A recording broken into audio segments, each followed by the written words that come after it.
So I've been playing through the Apollo Justice trilogy for the first time lately, and as is the case with most of Ace Attorney, it's been a great time, slightly bogged down by some gross shit. Regardless, Ace Attorney is a series I love enough to be able to push past its less enjoyable elements to get to the good. And when that stuff is good, it's really good. There's a plethora of things I'd love to discuss about this series, particularly great Ace Attorney as it's easily one of my favourite games ever. But today, I just want to focus on one character. This fucker, I mean Kristoph Gavin. This man has, very quickly, taken up residency in the part of my brain that would be useful if it wasn't full of characters I hyperfixate on. So maybe discussing why will alleviate the brain rot. It won't. Oh, spoilers for Apollo Justice Ace Attorney, by the way. As much as I love a good narrative in my video games, I think, for me, good characters are basically a necessity for me to connect with the story. Thankfully, Ace Attorney is a series dominated by characters I absolutely adore. From characters in the earlier games like Maya, Edgeworth, and the Von Karmas, all the way to great Ace Attorney's cast that is positively abundant with some of my all-time favourites. Likewise, the fourth entry in the series, Apollo Justice Ace Attorney, is brimming in equal parts with both characters that I love and love to hate, and front and centre amongst them all is Kristoph Gavin. The Ace Attorney series is no stranger to good antagonists. Both Ace Attorney 1 and especially Great Ace Attorney are home to some of my favourite antagonists in gaming. Machiavellian figures who manage to be imposing and grandiose, but also hedonistic and petty. They make fitting villains for a series where you assume the role of the perpetual underdog, fighting their way to the truth in the face of seemingly unwinnable scenarios. And Kristoph makes a perfect addition to that list. What compels me so much about Kristoph is how he juxtaposes other characters as well as himself. We're introduced to him as a lauded defense attorney and the ever-reliable mentor figure, constants across the Ace Attorney series that predispose you to trusting him, before he sheds that skin to reveal his true nature, a duplicitous, self-serving murderer. In fact, this theme of deceptive appearances permeates the game, from Apollo's ability to perceive, to characters having multiple versions of themselves that they either present or hide. This can be seen in more minor characters like Olga Aurelie or Guy Eldoon, as well as in central figures like Zack and Thalassa Gramarye, or even Phoenix himself. Speaking of which, Kristoph also contrasts with Phoenix, and this makes their conflict all the more engaging. In terms of this theme of deception, they are diametrically opposed. Phoenix is still a good-natured person who cares about the truth deep down, but on the surface he seems more cynical and uncooperative. Contrastingly, Kristoph presents as honourable and respectable to mask the monster he truly is.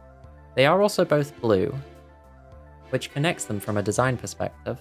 Furthermore, I think the choice to make Apollo's primary colour red serves to heighten the way this game subverts the games that came before it.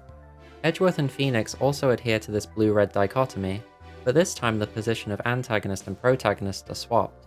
Combined with the twist of his betrayal in Turnabout Trump, it feels like a knowing inversion of what the audience would be expecting, which is neat. I wonder if the mixed up decks of playing cards being red and blue was intended to tie into this at all too. A little bit more colour theory to chew on, yummy, why did I write that? When considering how they mirror each other, it's appropriate that Gavin himself was responsible for Phoenix's disbarment. His true motivation is nothing but self-obsession, the belief that he is superior to everyone else, especially a second-rate attorney who relies on luck and bluffs, despite Gavin also resorting to these same tactics, by the way. In this sense, he sees Phoenix as his nemesis, aided by the fact that Zack Gramarye chose Phoenix to represent him over Gavin. This undoubtedly fuels Kristoph's spite towards Phoenix, despite this perceived slight being the result of Zack looking past the surface to see Gavin's true malicious nature. This moment is echoed at the start of the game when, similarly, Wright chooses Apollo to represent him instead of Kristoph, which plants the seeds for Kristoph's heel turn and further hatred of Phoenix. There's another moment in the intro that parallels the case 7 years ago, Trucy providing the seemingly decisive, albeit forged, evidence. In the present, Phoenix manages to use this to his advantage, however, in an ironic bit of retribution for Kristoph's actions. I love the way the narrative utilizes these parallels in order to highlight the ways Phoenix has changed, and, more pertinently, the ways that Kristoph hasn't.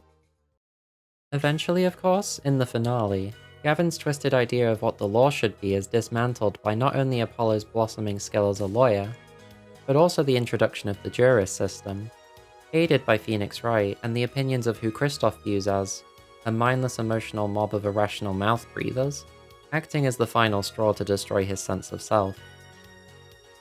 Circling back to deception, I think this is why Apollo is a fitting protagonist for this story. Wright views him as necessary for cornering Gavin, He even describes Apollo as a man who would tolerate no injustice. Apollo very earnestly believes in, well, justice, and pursuing the truth as his core tenets. As such, he's an honest person, presenting himself as he is with no need to hide any darker truth about his character. We can see this trait too in supporting characters like Clavier and Trucy, who are straightforward and trustworthy, further developing the contrast with Kristoph. Kristoph is such an interesting character to me because, much like other Ace Attorney antagonists, he's a master manipulator, pulling the strings behind so many of the narrative's important events. But at his core, he's extremely simple. As I explained, his basic motivation is his superiority complex, which drives him all the way to committing murder. And seeing such a powerful, seemingly unstoppable character unravel is always satisfying. I also just love how overtly fucked up they made him. For example, for as many issues as I have with Apollo's perception from a story perspective, I really enjoy it as a gameplay addition. And having the final boss of this mechanic be Kristoph's evil demon hand is so funny. Like, I adore how over the top that is. As if that wasn't enough, him getting special black psyche locks during Phoenix's investigation contributes to this as well.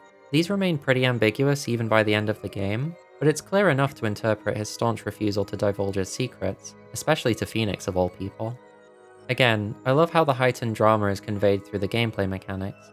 Another thing I would be remiss to not mention is the excellent animation and design work on his portraits. I love how absolutely demonic he looks in some of these, they're so good.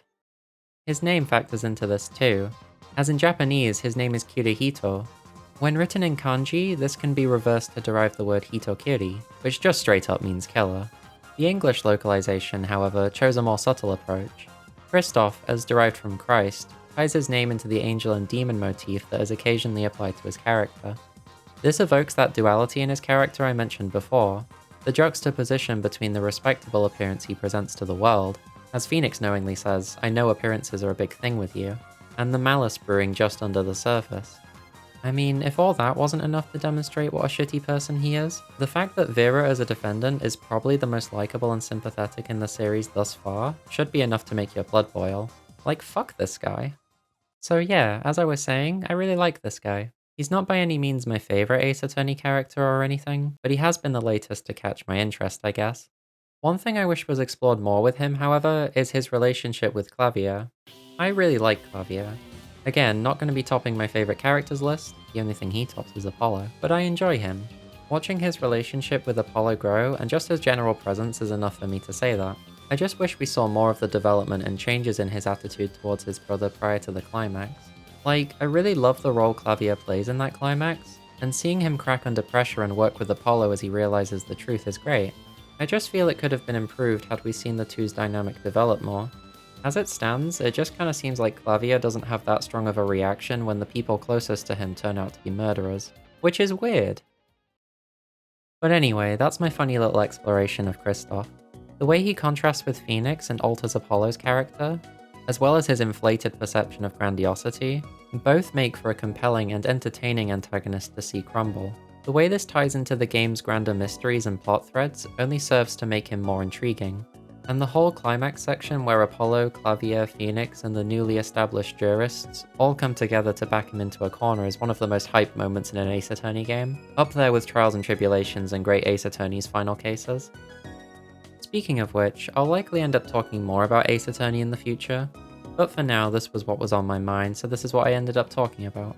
I hope you found it in any way interesting or enjoyable.